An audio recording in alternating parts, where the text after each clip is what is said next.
Welcome to everybody. A good roll-up, and thanks for being here.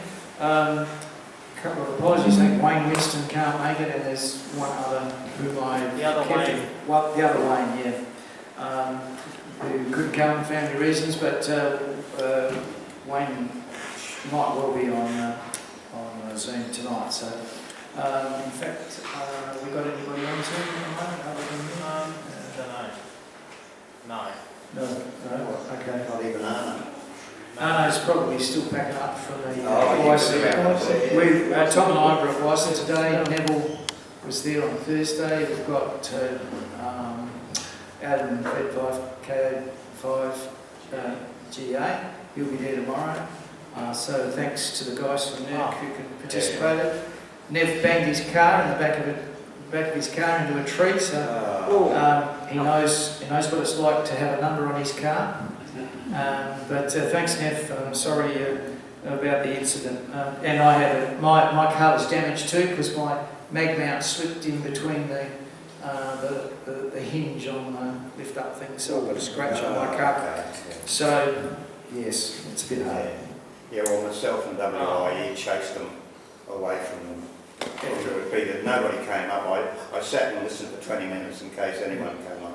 Yes, so Les was in charge of F Troop tonight, which was cancelled through lack of interest. Would you give Les a hand, please?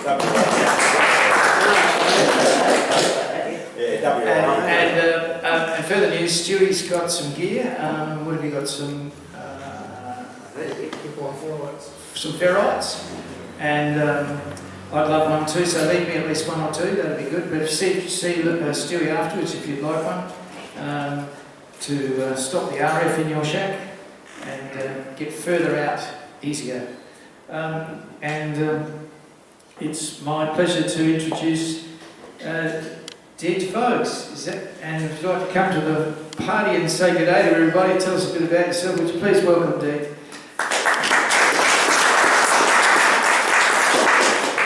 The name's Det VK5DET.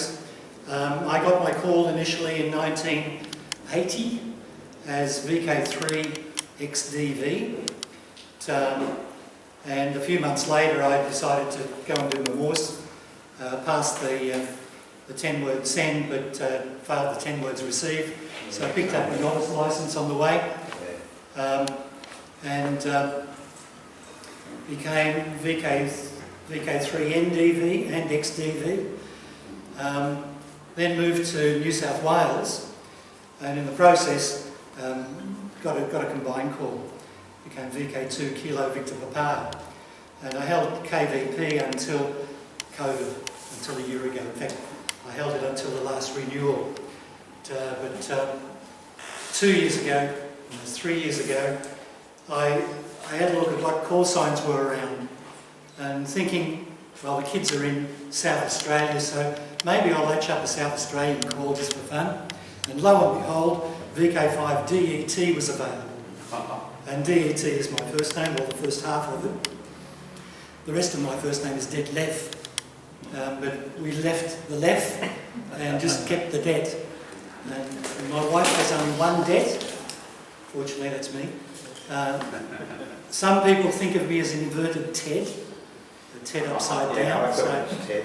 I kept thinking Ted the wrong way around. I thought he was dyslexic. Yeah, so I got VK5DET. That was before we actually planned to move to South Oz.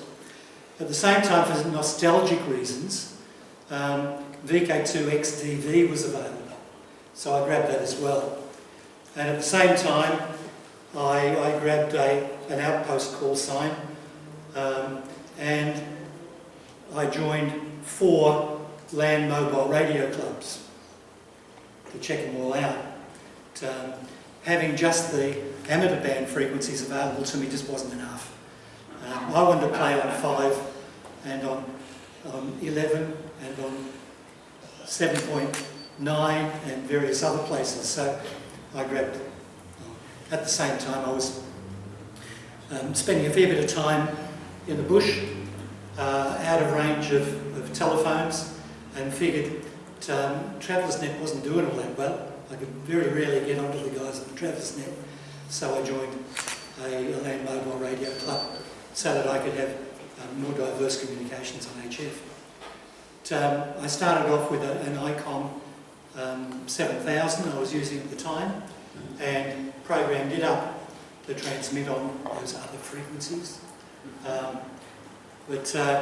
But then I thought, no, I really better do the right thing. I was visiting a friend in Kajabi. Kajabi's in far north Queensland, north of Cloncurry, or north of Mount Isa, depending on which way you're going, about 100k north. Recording in progress. And whilst there, I visited a friend there, and he used to run the School of the Air for Kajabi, and School of the Air had 3 Codan radios, one of which I decided I'd program up for him because it was these little fellows here. And, this is a X2. Well, it could be considered an X2 SSB, that's what it's got written there, but it's also known as a 9505. And I'll tell you why the 95 in a moment. But so that was my introduction to Codan. It's a beautiful little radio, solid as a rock. You can't damage these things, they just keep going. They were used prolifically for School of the Air right across the country. And they were one of the last radios used by School of the Air before they went to digital modes. But yeah, it's a 10-channel synthesized radio. Now, synthesized for me is very important. I like playing with computers and programming things. I'm not very good at dealing with crystals or those sort of stuff. So when I do find a crystal radio, I pop a DDS in it so that I've got a VFO again. But anyway, this thing here sold me on Codan. It's been programmed many times for different land mobile radio groups, and at the moment it's got a handful of amateur band channels and Australia safety net channels. That's how I last used it. For antennas, initially I used a tapped whip, but that wasn't really good because it never had the taps in the right places for what I wanted. So I then stuck an ATU on it and just left it fixed on about 7 meg. Left it set on 7.01, which was perfect for Ron's net on 7.097. If you ever call into 097 at 9:30 in the morning, 10 o'clock East Australian time, you can catch up with Ron and his mates, and you'll find me on there occasionally as well. But what was I going to tell you? I've forgotten. Drop the beat. Well, let's get on to what I'm here to talk about. I think that's probably enough about me. But well, we'll find out if we can see. That'll help. It's just one mile. And I'll take me wobbly stick so I can see what's going on. What I'll talk to you about tonight is a little bit about Codan. As I mentioned, it's not long that I've been involved with them. I got my 9105 as a gift 4.5 years ago. The fellow that gave it to me wanted something a bit more versatile for his car. So we looked around to see what else is available. And at the time, 9323s were reasonably popular on the market with 9350 ATUs. And not knowing much about them, I bid on one on eBay and won the bid at $1,000.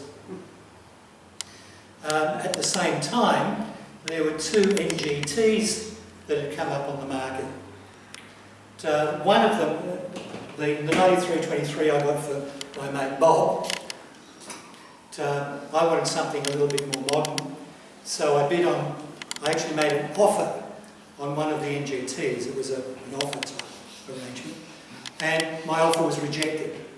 I bid on the other NGT, and I won that bid for $1,400 with an ATU. The one that I'd originally made an offer on, Tony Baum got back to me and said, "I'll accept your offer. Where's your payment?" So all of a sudden I had 2 NGT ARs, a 9323 and 3 9350 auto-tune units. They're all in Victoria. I was located in New South Wales. So I made a road trip down to Bendigo to pick up the 9323, visited a mate, stayed with a mate in Bendigo that night, zipped off to Lara to pick up one of the NGTs, and across to Edithvale to pick up the other one, and then stayed with a mate in Rowville, and then drove home again. So a 3-day, 2-night round trip. Beautiful trip, met lots of friends, and all of a sudden had 4 Codan radios. Not sure what to do with them. Next, the problem was, how do you program these things? Fortunately, they're obsolete. Programming software is readily available. Searched for it. Instructions on making up the programming cables were readily available. Got that, made up programming cables. Only thing I didn't have anymore was a computer with a real COM port. Now, USB UARTs, some of them sort of work okay for some things. The NGTs, I could program those with NSP. NSP stands for NGT, what's the NS? Software Programming or something. Anyway, it worked okay with the NGTs until I went to do a firmware update. I attempted a firmware update on the NGT and it all went to cactus. I thought, no, I've bricked it!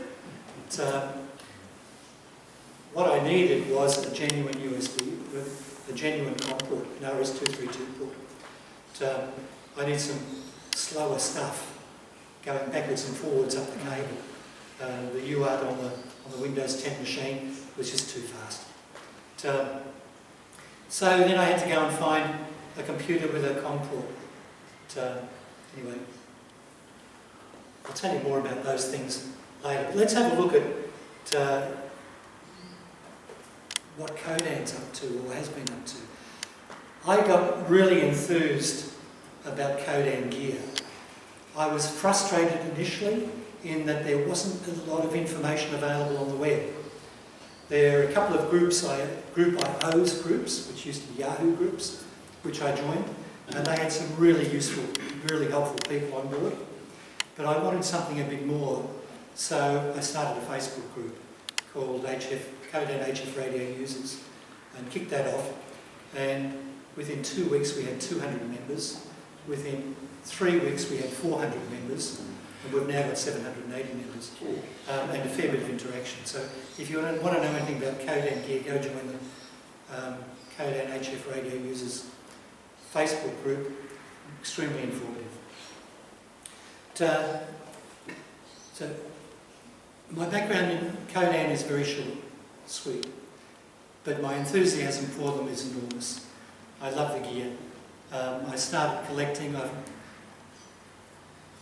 Last count, 37 Codan radios across my desk.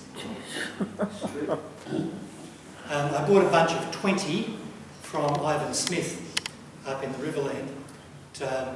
They were all they were rally car radios in all sorts of states of disrepair, and I serviced them all. I got all going bar 5. They were 9323s and 8528s. And I've passed them on to amateurs and other users. I've taken 8 NGTs, of which I still have 3. A couple of Envoys. I met a man called Wayne Smith. Wayne runs the Reed's radio data. Wayne Reed. Reed's radio data out at Cowra. And he's a Codan dealer, or he's a sub-dealer for MCQ, Mobile Communications Queensland. And with him, I'll tell you a bit about Envoy Radios.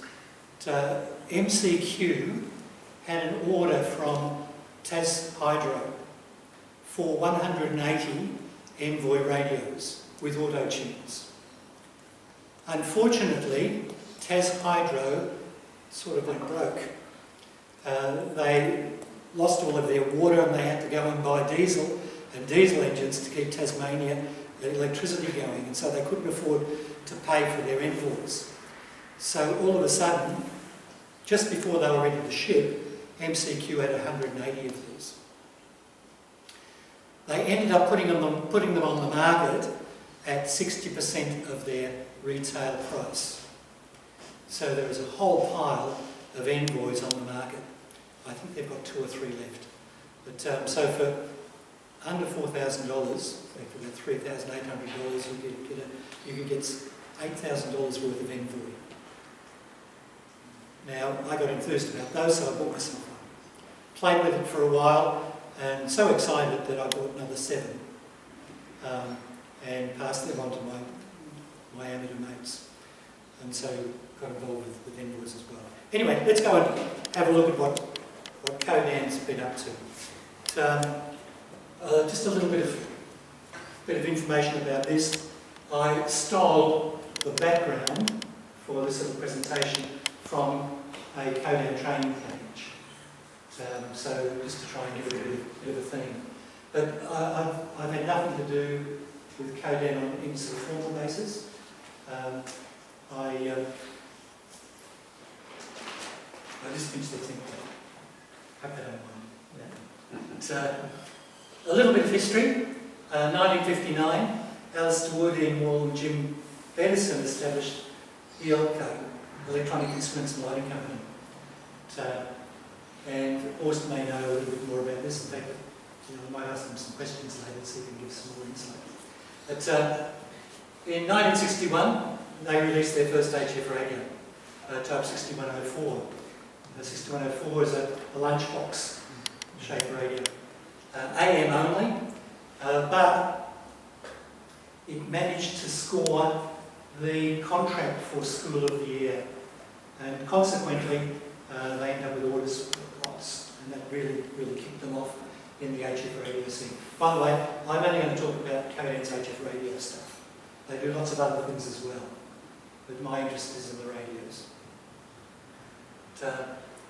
The radio designations, the guys decided that the first 2 numerals they would choose for the design year of the radio, and then the next 2 something else. So the 6104 was designed in 1961. It was followed by a 6801, a bit of an update, again an AM transceiver, in 1968. And in 1969, by that stage, SSB was the go. And all of the Royal Flying Doctor Service was changing over to single sideband.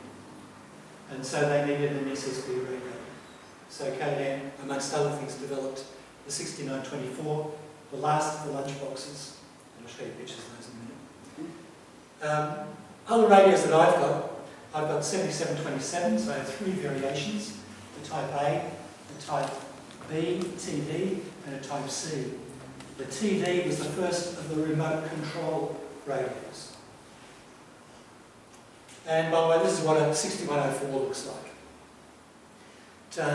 Crystal radio, 5 crystals. It had facility for 10 channels, or 10, and facility for 10 crystals, which could be for 10 simplex channels, or a combination for duplex channels. 8-watt PEP. Lovely little box. The 6801, which was the first, one of the early desktop type radios. Very popular, still crystal controlled. But these guys, this style of radio is very popular with amateurs.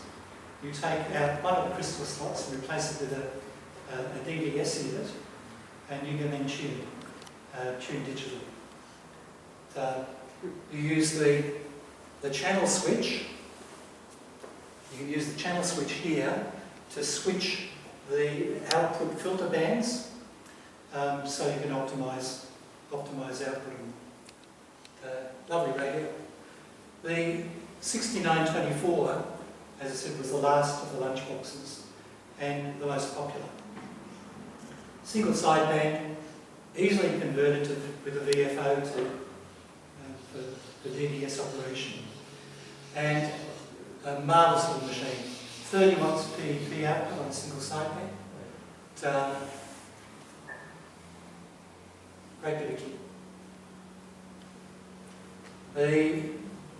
This is one of the 7727s that I've got. The C unit was the last of the series. A the first, B the second, C the third. The A's looked exactly like the 68 series. And the B's, the BTB that I've got is all black with a black face on a remote. Did I do a picture of the B? No, I didn't. But it's a way I better just do that to my screen so that mine doesn't fall asleep. The first of the synthesized transceivers, which are the ones I like to play with because you can choose and program them, was the 8525. A couple of limitations. 8525 only has a 2-character liquid crystal display, so it provides a channel display, useful for channelized, but not for VFO. The 8528 is a hop, skip and a jump further along, and it provided a much larger display, so you can display a full frequency and even a channel name. In addition to that, it has 2 tuning buttons, a coarse tuning and a fine tuning button, and from the channel you can then up on the tuning button and effectively you've got a VFO. So you can move up and down frequencies with VFO. So this becomes a very useful bit of kit for amateur use. The first of the easy amateur Codan devices. Nice bit of kit. Next in line, it's my favourite, the 9105. My new favourite. Say again? My new favourite. Your new favourite? Is it? Yeah. Compact, rugged, you can't bend them. And 100 watt output, 100 watt PEP. It operates really well from about 2 megahertz up to 30 megahertz. And as easy as pie to use. Next in line, the 9323 series and the 9300 series. There's a 9323, 9360. The 9360 is the international version, and the 9390, which is the maritime version. 9323 is an Australian version. Now, Codan have been very diligent to ensure that their transceivers comply with Australian regulations. The ones that are released for Australian use are fully Australian compliant. For international use, it's a little bit different. You don't know who he's going to sell to or what the regulations are there, so we left it pretty well open slather for the international radios. But the Australian radios are somewhat restricted. Not a problem, it means we can stay legal. Incidentally, I've got a 9390, which I've converted for amateur use. A peculiarity about the 9390, it has all of the marine channels, the red foam marine channels, or about 200 of them, in memory, in the firmware EEPROM. So what I've done is pulled out the 9390 EEPROM and popped in the 9323 EEPROM.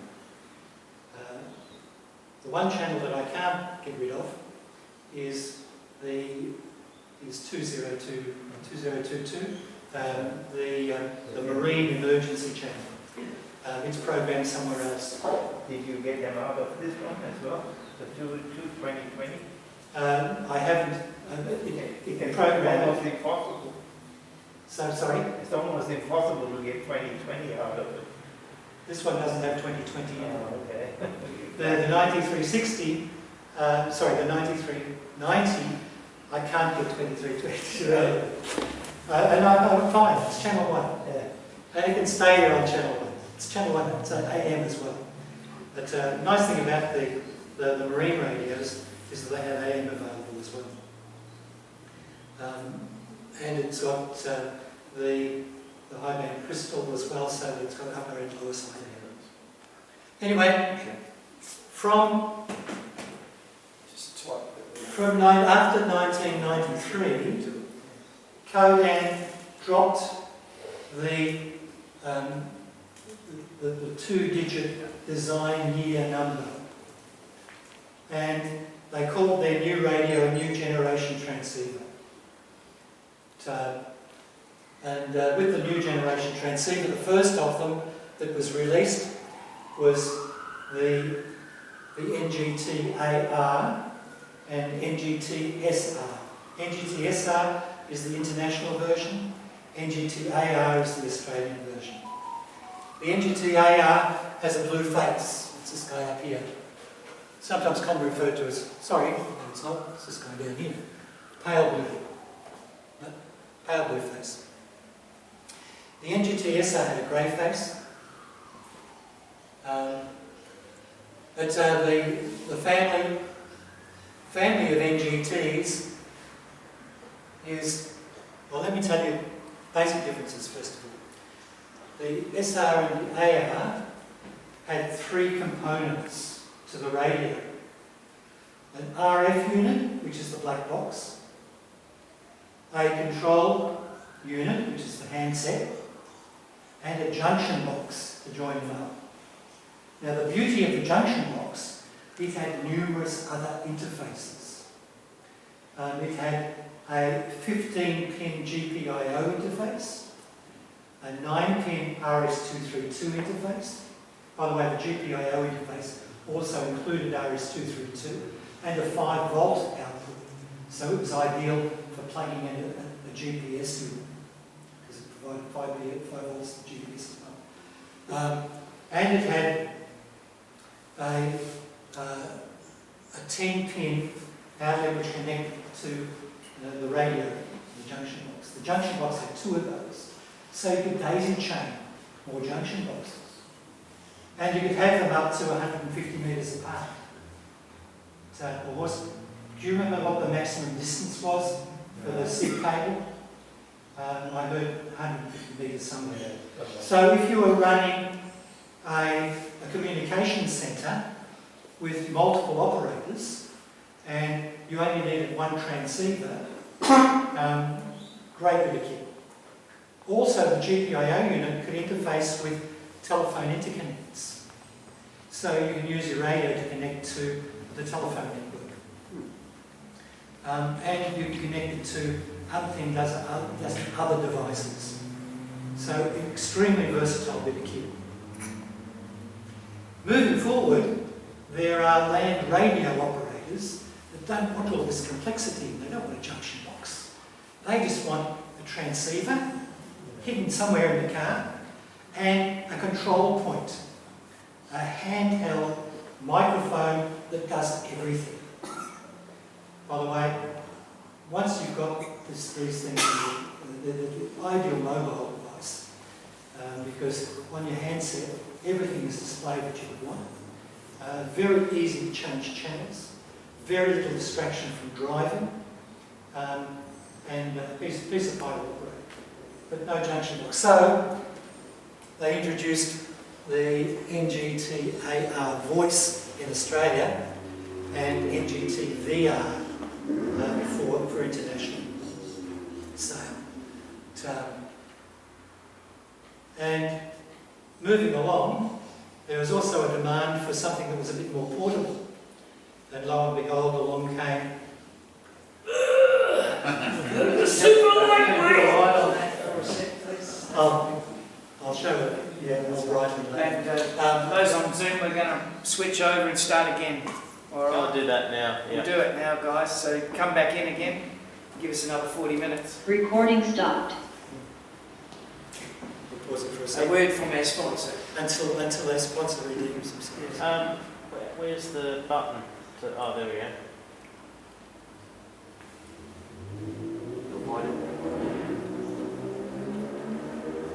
Ah.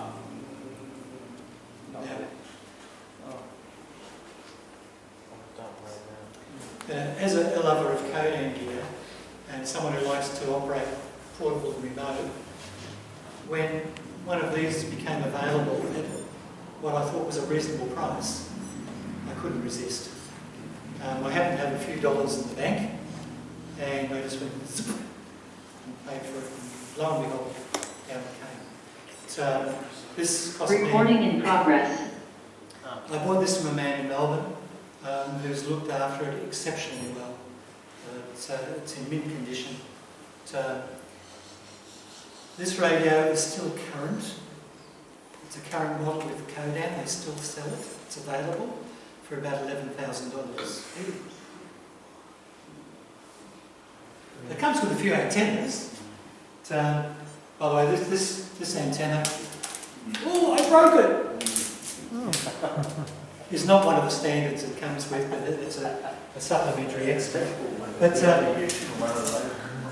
there's a 3 metre whip and a 2 metre whip, a number of wire antennas, a nice black backpack, and a handset which I won't get out for the moment. I've got a modified speaker microphone on this one because I find that easier to use than the military handset that came with it initially. But, yeah, there is an updated model for this from. Are we ready to project again? From the NGTs. The next transition was to an SDR radio. Oops, I'm sorry. Talking about junction boxes. I should have put that one up. That was the AR and the SR. And there's the junction box, separate speaker, a microphone holder, the control point, a SIB cable to connect the junction box to the RF unit. There's an alternative desk station. The desk station includes the junction box. The junction box plugs in underneath the desk station. I've got one of these at home, sitting on my desk in the office, hooked up to an SC230 ATU, which connects to a 5 metre whip. The 5 metre whip is a 5/8, 27 megahertz whip, which I used to use on 27 meg millions of years ago.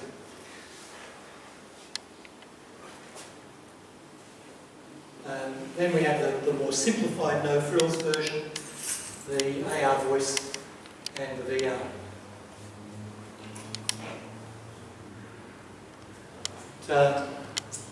I have one AR voice with a desk station in my shack, and I didn't bring a picture of my shack. I might connect to the internet and show you one of those later. And now we move along to, I haven't got there yet, more NGTs. The 2110, which is this beast here. And then we move to the Envoy. Horst, do you remember what year the Envoy was introduced? No, I think I was odd in that You year. would be now. It's been around for at least 6 years. Yeah. So I think maybe 2015. Oh, that's before then. Before then? Yeah, it would have been around about 2012 or 13, because I was still working at a particular place that we bought Envoys. Right. So they've been around for a day or three? Yeah. And I used to go to free tune when I was out on the road. So. Yep. And we'll demonstrate the use of an Envoy in a moment. The Envoy is an SDR transceiver. What happened there? Oh, that's right. I need to dump that. Put that aside. Go down here. Bring up an application called. Do we have to put a picture back on the screen? You're not giving me a picture anymore. What do you mean I'm not giving you a picture anymore? You're not giving me a picture anymore. We needed to. Oh, okay. Before. That app. I think I've seen a video of it. So, what I really like about the Envoy is that the control points are all interfaced using Common Garden TCP/IP, using Ethernet. The cable connection between the handset and the transceiver uses an Ethernet, two Ethernet pairs. So when I got mine, the first thing I did is went and bought a 20-pin plug and connected up the Ethernet pairs and plugged them into my network at home and ran this little application so that I could see my Envoy from my computer. The Envoy handset, well this image that you see on the screen is a direct facsimile of the Envoy handset. The functions are exactly the same. So if we're scanning at the moment, if I tap the scan button, we stop scanning. Oh, look where we ended up. If I tap the scan button again, we continue scanning. So, I'll just show you what I've got on this transceiver. If I hit the hash key, I can move through different groups.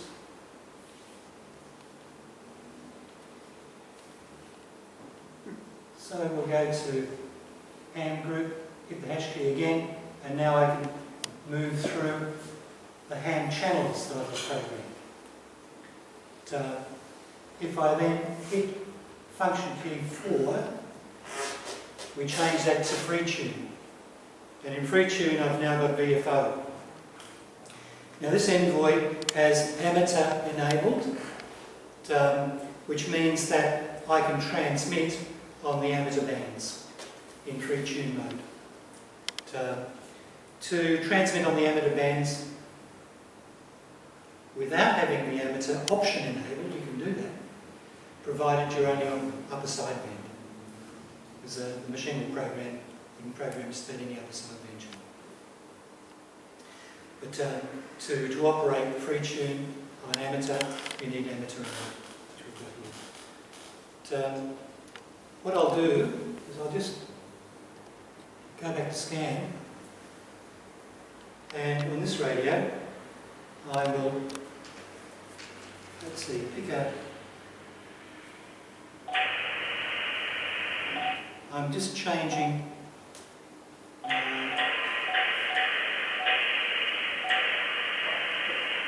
I need to move to a channel that I know is going to be free, which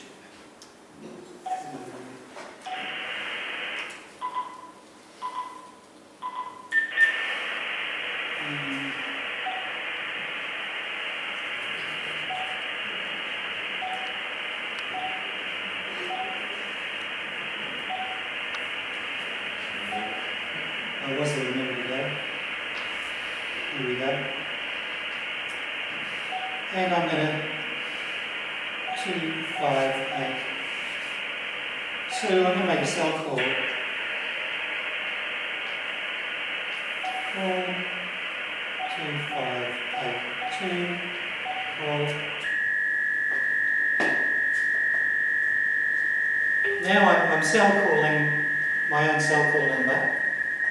By the way, the screen that you see here is my Envoy transceiver, which is located in my car, which is the 110 Land Rover that you may have seen. So I'm remote controlling it from here using Wi-Fi. On the Envoy transceiver in the car, I have a little box which we've called an Etherlink. So Codan make a box called a SmartLink, specifically for interfacing this way. When I built my cable, I thought that's not good enough, I need Wi-Fi. So I got a Wi-Fi bridge, attached that to the cable, attached that to the radio, and set it up.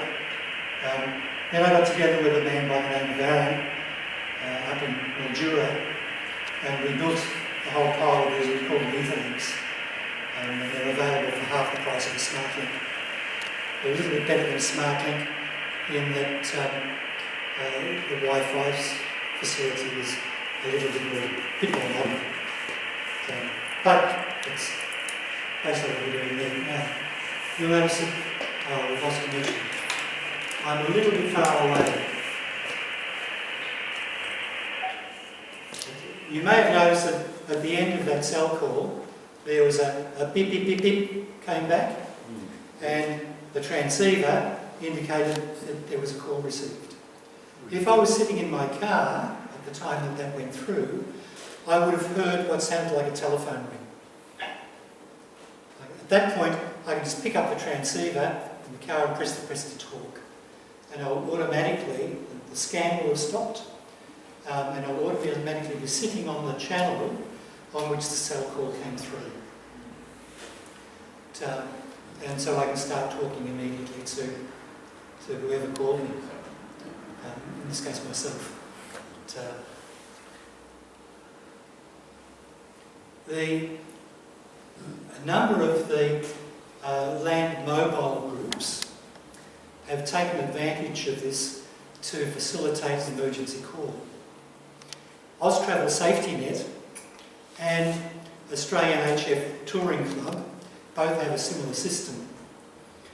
The Codan transceivers all have a red button. Initially, the red button was introduced with the 93 series transceivers, and it put out a two-tone call for the Royal Flying Doctor Service. Royal Flying Doctor Service used to monitor many channels around the country, and they would monitor for that two-tone call. It still operates in Port Augusta. There's one channel left that supports that, but otherwise it's no longer. But the NGT series radios, and also the Envoy Radios, and the modern Barrett radios as well, can be programmed for emergency call. The way in which they're programmed is that they can set up to 5 channels as emergency channels. And when the red button is hit, it'll do a cell call, a channel check cell call, a beacon call, on each of those 5 channels, until it finds one where it gets a strong revertive. The revertive is the beep, beep, beep, beep that the station receiving the call sends back and says, I can hear you. So hit the red button, it'll automatically go through up to 5 different channels until it gets a beep, beep, beep, beep. When it gets a beep, beep, beep, beep, it will then send your GPS position information and your cell call number. And that will go to a telephone interconnect which sends an SMS to a group. It sends out a group SMS. Austravel always have a minimum of 5 people rostered on to receive these SMSs. When one of those operators, when the first of those operators receives the SMS and goes to their radio, they know what channel to get you on, they know where you are, and they know your cell call. They may not know what channel you're on.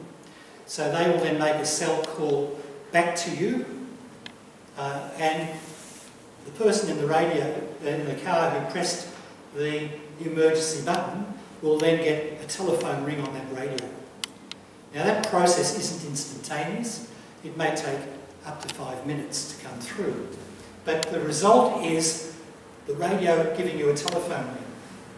So if you've got this system set up in your car, All you have to, and you're stuck underneath the car, but your daughter, who's never ever used a radio before, is travelling through the outback with you. She can go and press that red button. You've briefed her beforehand. She can wait the 5 minutes or however long it takes. And when the radio does go beep, beep, beep, beep, she can pick up the microphone and talk to an emergency operator at the other end. And they will then coordinate whatever is necessary to get you out of that situation. Now, I've never used the emergency call button for myself, but I have used it 3 times for other people. On one occasion, we came across a Land Cruiser which had rolled. Luckily, the occupants were okay, but who knows? We got there maybe half an hour after the incident. We made the call. The Austravel operator then contacted Royal Flying Doctor, and they did the liaison for us. So we talked to them, they liaised directly over the phone, and within an hour and a half, we had confirmation that RFDS was in the air and going to land on the strip, which was part of the road, about 50 kilometres from where we were. So we managed, the issue was potential concussion. And I'm a first aider, I can sort of get part way there, but we wanted to be sure that he was okay. So we actually sent him anyway. Another occasion, a guy was stuck, bogged so deep that we couldn't snatch him out. The hassle with an extremely capable four-wheel drive, the more capable the four-wheel drive, the more difficult it is to recover. And people who have really capable four-wheel drive, some of them don't realise that. And they can get themselves into situations where you need a tow truck to get out. We at least a tractor. My little Prado didn't quite manage it. But we did manage to put him onto a RAD phone call, connect him through to RAA, who organised the recovery for him. The other incident was in the Victorian High Country. Again, we just came across somebody whose vehicle was stuck and they couldn't get very far. They just really needed to contact their relatives and let them know that they're going to be stuck for a little bit longer until some spare parts could come in. They'd organised. So we managed to get the spare parts organised. The operator, the Austravel operator at the other end, rang their daughter, let them know that they'd be late, blah, blah, all sweet. So these things happen, and it's very useful. Any questions? Is this like that situation here just recently with that family got stuck out there? The couple that whose bodies haven't been found, for whom there was a couple in Wonnangata. They'd actually made a call beforehand, but then disappeared. The more recent one, yes, there was an emergency call made for recovery, but it happens all the time. Most of the radio clubs, the land mobile clubs, will tell you about some of the good outcomes occasionally. But if you are going remote travelling, sat phones don't always work. I carry a sat phone, a PLB and HF radio. And HF radio usually gets me through more times than anything else does. And hopefully I don't have to use my PLB or actually make the emergency call for me. But, that's probably enough now. My throat's starting to be a bit sore. Let's throw it up to the group. Who here has a Codan radio? And what have you got? I've got an old 7727. Yes? That I modified with VDS. Yes? Tell us about it. Basically just for an experiment and it worked. Mind you, I've only got 12 now. Oh, right, well, there you go. And don't forget to see Stewie if you need some... Recording stopped. Oh, there we go. So there you go. Just go and see Stewie before you go if you need some... By if anyone wants to come up and have a close look at the 2110, I'll leave it up here for a while. Right. Thanks very much. Excellent.